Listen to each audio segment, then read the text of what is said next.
Il n'est pas étranger aux fans de Loana.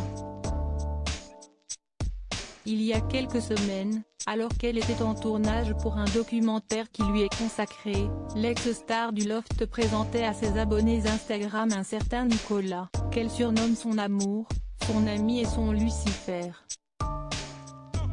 Dans les colonnes du Parisien, en kiosque mardi 9 mars, elle explique pouvoir compter sur le soutien sans limite de celui qu'elle considère comme son meilleur ami, et avec qui elle a déjà de nombreux projets, comme celui d'ouvrir cet été un cabaret à Cannes.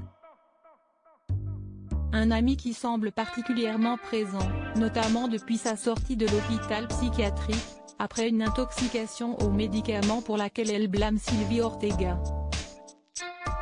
Une erreur de parcours selon elle, qui mettra prochainement le cap sur Cannes, sa ville natale.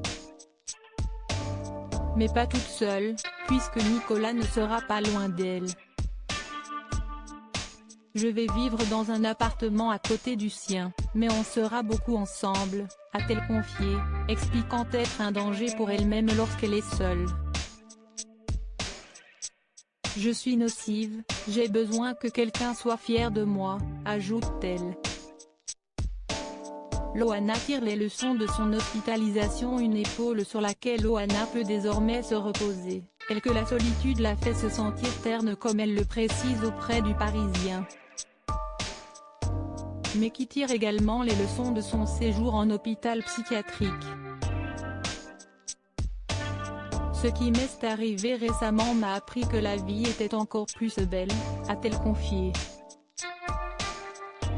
Après avoir selon elle frôlé le pire, l'ex-star du Loft s'est détendue dans un établissement psychiatrique, ce qui a été pour elle une leçon de vie.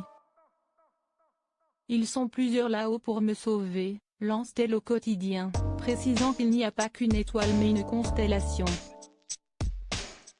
Je crois que j'ai une bonne nature.